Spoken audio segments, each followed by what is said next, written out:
Hello, and welcome back to another episode of Career Path. I am your host, Catalina. Today, we are covering the topic that it is never too late. And here to discuss this with me, I have the incredible Susan Namm. Susan is the Chief Compliant Officer at Velocity Portfolio Group, and it is such a pleasure to have you on. Thank you, Susan, for being here today. Thanks, Catalina. It's good to see you again.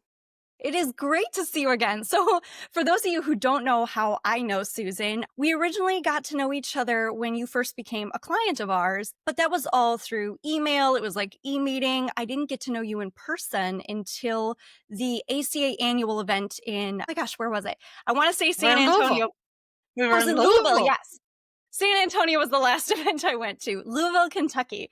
And we had lunch together finally, which was very nice. But when you and I really got to connect was at the airport, when you love to get to the airport early, so you had some extra time. I don't love getting to the airport early, but I ended up getting delayed 6 hours. So we Painful. had plenty of time to chat. And during that time, I got to know the wonderful, incredible, inspirational person that Susan is. And I'm so excited to have her on today to be sharing her story, because I hope you all come out of this as inspired by her as I felt in the airport during a 6-hour delay. So one of the things we did connect about during that, and we wanted to incorporate into today's podcast, is I found out that, like myself, Susan loves her tea. I do. And she turned me on to this company called Plum Deluxe that has these incredible, unique teas. So, Susan, would you like to share which tea you are drinking for our podcast? I am drinking creme brulee Earl Grey. It's a little sweet. It's a nice afternoon pick-me-up. And I always pick something different every day. Start something different in the morning, then something different in the afternoon. And I keep my teapot on my desk. Love it so much. And can you show your teapot again? I love that it matches your It does. cup. It It's so matches cute. my cup. It was so pretty. And I got my cup at a little Asian grocery store. And it was super cheap, but it matched, and I just love it. Love that so much. And I am drinking the pretty similar flavor, which is funny enough, the toasted marshmallow black tea. And oh my gosh, it is so delicious. So now the other things we talked about, other than tea during that conversation, was a lot of incredible steps that Susan is taking in her own life and in her both personal life and career that are incredible. Before we jump deep into that, Susan, can you tell us a little bit about yourself, how you got to where you are today? And while you do that, I'm going to pour my tea. Okay. I have been in the credit and collection industry for 40 years. I hate to say that out loud. It seems really crazy, but I met my husband through this industry, and we're getting ready to celebrate 38 years. So when I got into this industry, I didn't think it would last this length of time. It's been a wonderful opportunity. It's given me the chance to move all across the country, meet different people. I've been on the creditor side of the business. I've been on the collection agency side of the business. Now I'm with the debt buyer, and it's always changing. It's always changing. So I love it. I love it. It's a good career, and it's Love that. very different today than it was 40 years ago. Fair. I've been hearing that a lot.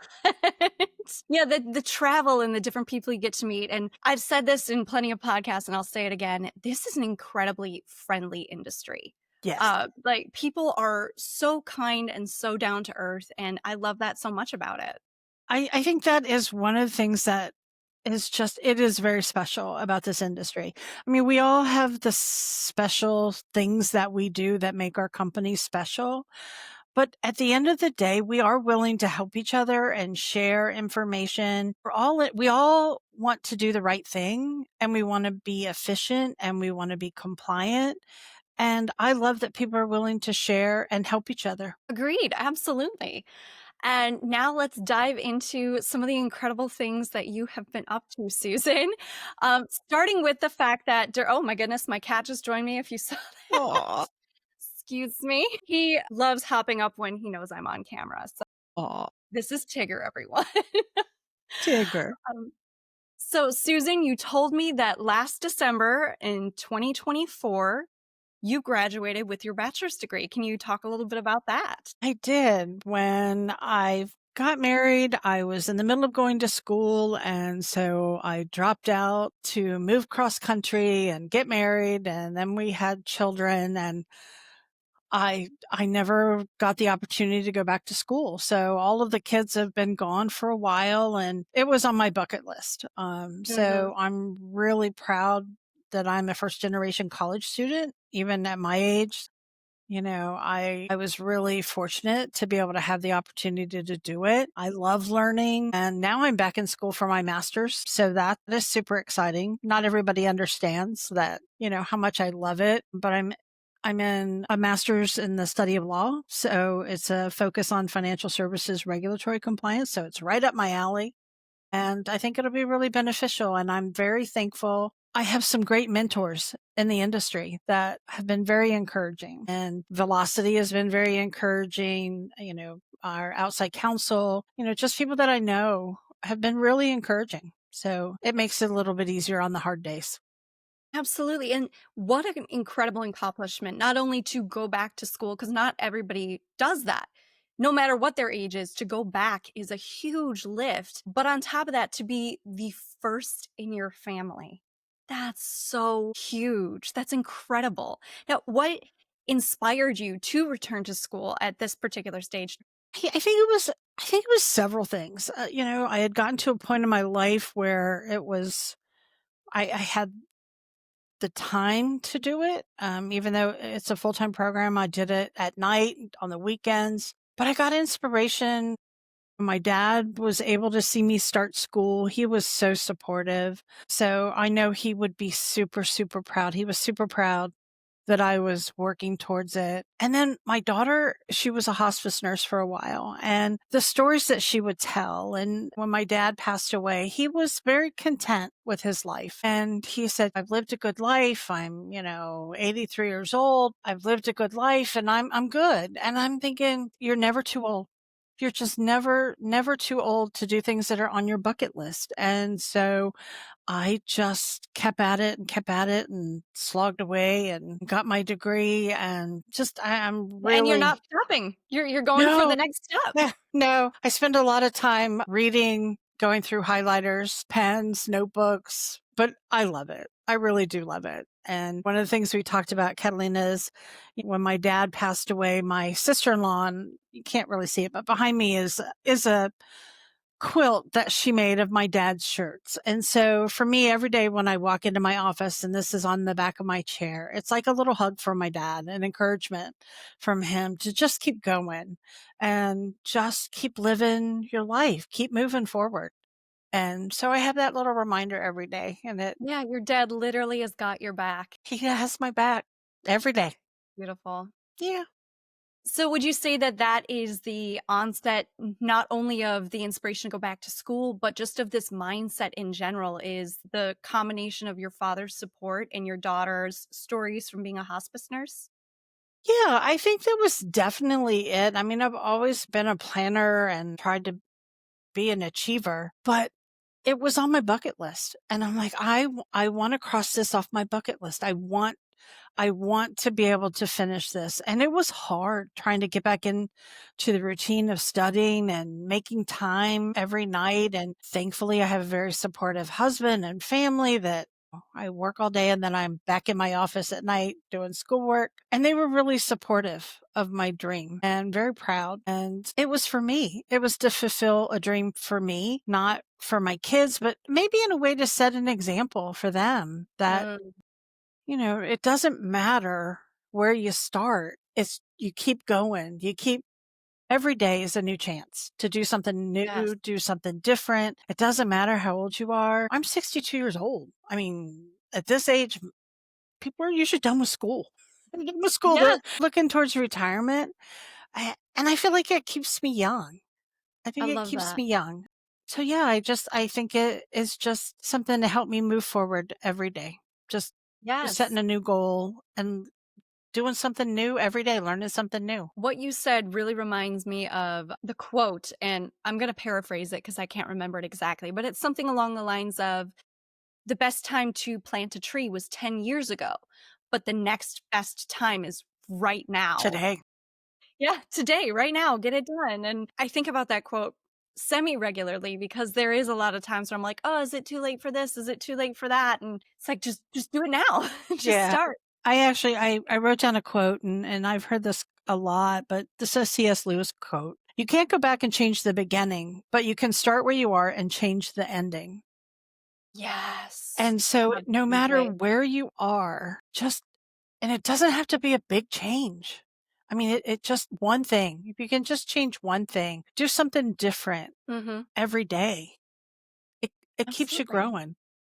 Yes, and so another thing you reminded me about when you were talking, because you brought up your daughter being a hospice nurse. There is this hospice nurse that has both a social media following and she's written a book. I highly recommend the book if you're interested. I'll tell you the name of it. But her name is Hadley Vlahos. I think I'm saying her last name correctly, but she'll talk about one of the biggest things with her patients is hearing regrets at the end. You don't always hear about the great things, but you'll hear like, "Man, I really wish I would have done this, and I was always afraid of what people would think of me Mhm. or if I could do it or not, and I should have gone for it." So she talks about that, and I think about that all the time. You don't want to live your life full of those regrets. No. But she No. also wrote this beautiful book about how, meeting people at this stage of their life changed her life and changed her perspective on things. So, Susan, if you get a chance, the book's name is The In Between. Again, Oh, it was by okay. Hadley Vlahos. Okay. Yes, so good. Anyone who's listening, highly recommend the book. It was a very, very changing book, but I will also warn you, you'll probably cry. I would read a chapter of night, and my boyfriend was like, "What is wrong with you?" Because I'm just in bed bawling before bed every night. I was like, "This is such a touching, moving, incredible collection of stories." I could not do it. I could not do it, but I've seen my daughter in practice with family members, and it's amazing. It's amazing to be able to have that skill and that compassion. But I think my dad was such a good example for me that Yeah. he was like, I'm good. I'm in a good spot. I've had a good life. And he had no regrets. I mean, he had regrets, but he Mm. dealt with them. And Yeah. you just can't stay in that hole. You have to Nope. move forward. So we all make mistakes. We all have things we wish you could do different. You try to make amends and you just try to move forward. Yeah. On that note, I would love to talk a little bit about how you move through like self doubt and obstacles to move forward. I think as women, I think we all deal with imposter syndrome. Yes, very much so. That's one of my most popular podcasts is literally It talking is, all about that. we really do struggle with that. Mm, And I will tell you, there were classes that had me crying every night. Every night I would cry because I hated the class so bad and it was such a struggle. Here would come my youngest, my daughter, and she'd be like, "Oh, you can figure this out. It's blah, blah, blah, blah, blah." And I'm like, "Okay, I don't get it. I don't get it." But each time that I made progress, it helped me build on where I was. But man, there were some days where I'm thinking, I don't know that I can do this. And there were a couple yeah, times I'm like, I'm gonna quit. I'm gonna quit. And people are like, "You're too far down the road now. You're almost there. You're almost there." And, so I had people around me that were supportive and that you have to surround yourself with people that will lift you up when you're in the hard place. Surround yourself with people that will help you and make you better. yeah.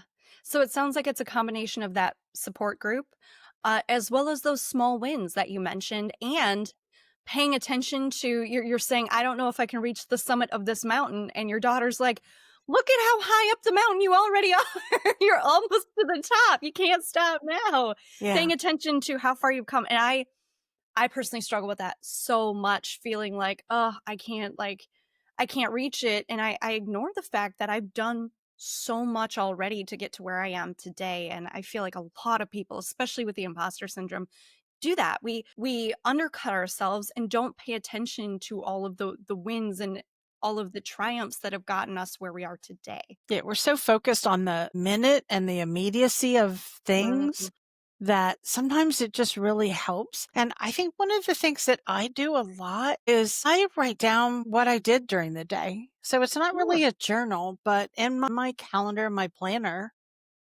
I kind of write down, here's the things that I focused on today. And it helps me when I'm like, well, I don't know. It's Friday. What did I do today? I don't feel like I got anything accomplished. Mm, And then I can look back and like, oh, well, crossed this off. I crossed that off. And again, it's those small things that help you build. And sometimes we just need a reminder that we are enough and Yeah. we are good. We know Mhm. what we're doing. We're smart, and just remind ourselves that, we can do hard things Yeah. and we've done them. No, absolutely. Now, as somebody with ADHD, and I know I am not alone in this industry, I've met several people in this industry with ADHD. Crossing something off a list feels so Hmm. good. I adore it. So, yeah, I'll do a similar thing where I don't do it at the end of the day, but during the day or at the beginning of the day, I'll write down, okay, these are all the things I need to do. And as you go through and you get the chance to check each of them off, it feels so fulfilling. It really Hmm. does. And for work, I have the like work version of that. If anybody is familiar with Asana, I love checking off Asana. And then they have this little feature where like a unicorn will like shoot across the screen because you did three of them in a row, and they're like, "Woo!" Hey, that gamification, it doesn't matter how old you are. We all like literal rewards. Yes, and Yeah. it's the celebrating the small things that we just talked about. It does it for me. It's like, oh, you've checked off three of your things today. You get like a unicorn leaping across your screen randomly. It makes me laugh. I love it. It helps. I mean, it helps those little things. I kept a chart for school for all of the classes that I had. And so, some people, I got it from somebody else in one of the cohorts that I was in. And she like put little stickers for each little class. I'm like, I have a chart with the classes and I just check them off. And I'm like, oh, I can see, well, I've only got this many more. And this is what's coming up. Mhm. But it helps to celebrate. Absolutely. So we've talked a little bit about you got your bachelor's degree, which congratulations. I wish I could have a unicorn shoot across the screen for you right now. That is so huge. Now you're back in school. You're doing the master's in law with a focus in, I wrote it down, financial services, regulatory compliance concentration, which Yes. is incredible. You even told me you're loving the class that you're currently in. Love it. I But love it. what do Love you it. have on the horizon? Also, I'd love to hear a little bit about the class, and then we can jump into like that next chapter. So really the program it's a 2-year program. The first year is really more like basic law school stuff. And next year will be kind of the financial services part of it. I just wrapped up a class on really it was called the introduction to law, but one of the chapters was constitutional law. It was fascinating. It was like all the history stuff that I learned like back in grade school and high school came back, and we read the Constitution and all of the stuff, and just really to be able to go back and look at how that all came about and compare it to our current environment. It sparked a lot of discussion in class. Well, I'll just say that. There was a lot of discussion. Yeah, that's interesting. Yeah, and I loved it. I loved it, and I bought a lot of reading material for outside now that that class is done. So I'm really super geeky about that. But now we're in legal research and writing. So Hmm. which is super interesting for me because as a compliance officer, we look at all the regulatory changes and the case law and things that are coming up and, who's getting sued and why and what are the cases about and was there any merit? And so that will be very beneficial for me in my career. And there's a lot to it, but it's very interesting. And so learning how to take a case and break it down and kind of dissect it and research. One of we're doing now is looking at dog bite cases in Georgia. So now I know how to find Interesting. dog bite cases in Georgia. There you go. Well, knowledge is always power. You can figure out Yes. ways to implement things that it's Yes. incredible. So Yes. now let's chat a little bit about like what's on the horizon, what's coming next for you in your next chapter.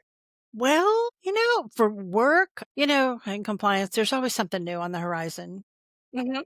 New technology. That's honestly the biggest thing for me is really looking at new technology and how do we use it to become more efficient. There's a lot of talk in the industry about AI, and I want to know how do we use it? How do you avoid just overly relying on you can't just get a policy out of ChatGPT and let it go. You have to apply it to your situation. So, that is super interesting to me. I mean, when I started and I hate to say this, but we were collecting, and seriously, we were collecting off of like 5x7 index cards in like My. a box on our desk. And we were manually pulling credit bureau reports and microfilm to look at applications. I mean, was very Microphone. labor intensive. And now I look at all of the information and the data that we have, and it's just amazing to see the technology. So that really interests me a lot, from not only just how do we do our job better and more efficiently, how do we do it with compliance guardrails in place? But now I'm getting, I'm kind of at the point where I am getting more involved, even though I've been involved in the industry forever. And I'm serving on an education committee for RMAI. I'm involved in the ACA. And I'm starting to speak at some of the industry conferences that I hadn't done in a while. And that is interesting and exciting. First off, seeing people across the country and partnering with people in the industry, but letting people know you can make this a career. You can Mhm. make this a career and you can become very well rounded. Rotate. One of the things I told people, rotate positions within the company. You become more well rounded. The more you understand the beginning of the process and the middle of the process and the end, it will help you spot things that maybe didn't go as planned. So I really want to figure out how I give back to the industry. It's been so good to me. And so I want others to have that opportunity and to be able to grow and develop and Like make it a mentorship. career. Yeah. That's And I don't even incredible. know if it's mentorship. Actually, somebody said, well, it's not so much mentorship, but sponsorship. Mm, And it was interesting. actually Stephanie Eidelman, That was her recent email, her wasn't recent it? email. And Yes, I read that. I thought, that's fantastic. That is Mhm, fantastic. Support people, speak up for people when they're not in the room, mhm. sponsor them, volunteer them to be on projects or committees or whatever. Yeah, And I want to encourage people to do that. it's so powerful. It is. Somebody did that for me, and now I'm on a board, and it was incredible. She was like, "I know somebody who might be interested in this, who's young," and, like, she picked me, and my Yeah. life has definitely been changed since then. It's been an incredible and rewarding experience. I've learned so much, and I have so much left to go. I have a whole other year to serve, so yeah, that sponsorship is truly monumental. Yeah. I thought that was a really powerful comment from her. And it's very true. The industry, when I started, there were not very many women. We wouldn't even hardly go to conferences. I mean, there weren't that many opportunities for things like we have today. And so I encourage people, sign up for the webinars, sign up for the industry newsletters, keep yourself informed, keep being engaged. The more you step out, the more you'll learn, the more you'll benefit personally, professionally. Jim Mastriani here at Velocity, he was the RMAI president. We've got Mike Cassidy, who's on the board now. Oh, So they're nice. super supportive of industry involvement, super supportive of women participating in industry events and things like that. So I would encourage people, just get involved, figure out what interests you and pick that. You don't have to be involved in everything all the time, but start small. Start with something that really interests you. Figure out how to get involved and start there. Yeah, I love that. Network. Now, what message would you send to people that are trying to do this, but they're thinking it's too late? It's never too late. It is absolutely never too late. You can always make changes to live a life that you're proud of. You're proud, to talk about, proud. You want your kids to follow, you want your employees to be motivated by what you're doing. Your life isn't over. Every day is a new chapter. Yeah. So read that I new love that chapter. because you can answer it with just the title of this, "It's never too late," but I love what you said, every day is a new chapter. It also makes me think of quick side note, did you know you don't need to be any specific age to join AARP as long as you're an adult? What? No, I thought you had to be like 55, Yeah, but there you are some actually good don't. benefits. You can look into it. I am actually a member of AARP, and I have been for a couple of years. I use it If you mainly start for my eating dinner at 4 o'clock, Catalina, I'm going to worry I about do you. not. Okay. It's hotel discounts, some things like that, but I Okay. do get the AARP magazine. I don't typically read it because it's not very targeted towards my No, age no. demographic, That's what I'm thinking. No. but there was one where Michelle Yeoh was on the cover, and I adore her. For anyone who doesn't know, she is an actress. Oh, there's yours. I love it. Yes. My copy with Michelle Yeoh is actually right on a bookshelf over She's here so because I kept beautiful. it. She's incredible.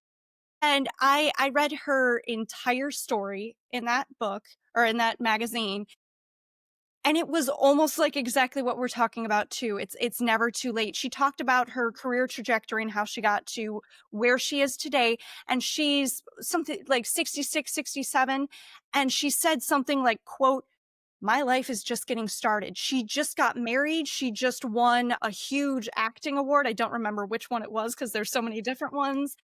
But Mhm. she's like, "My life's just getting started. I'm doing more films coming up. I'm starting new workout classes." Like, it was such an inspirational Yeah. article to Yes, read. she is very, very inspiring. And I do think, honestly, as you get older, you worry less about what other people think. Yeah, You have true. different priorities. You value different things. When Mhm. you're younger, it's building your career and building your family and, all of those things. And, once you kind of see them, get on their own and they're doing their thing, you almost have to kind of maybe not reinvent yourself, but become familiar with who you really are. You're not just a mom. You are a person in your own right and you have your own dreams and your own goals and things like that. So, um, I there's a beauty to age. There really is. Yes, absolutely. There's a another quote, and, again, I'm gonna paraphrase. It says something like, "Life is not about finding yourself. It's about creating yourself. There isn't anything to find, there's only room to create." Yeah, I think as you get old, for so long you were kind of, and I'm not gonna say limited because, being a mom was just great and being a wife is great, but you kind of put those things that your dreams maybe sometimes you put them aside to focus on these other things that are more of a priority, and I think there's a liberty at getting older and getting to those stages in your life and figuring out what's important to you. Absolutely. Now, as we are really close on time right now, you told me before you gave me one really good lasting piece of advice, and I'm wondering if you could share that same bit with the audience here.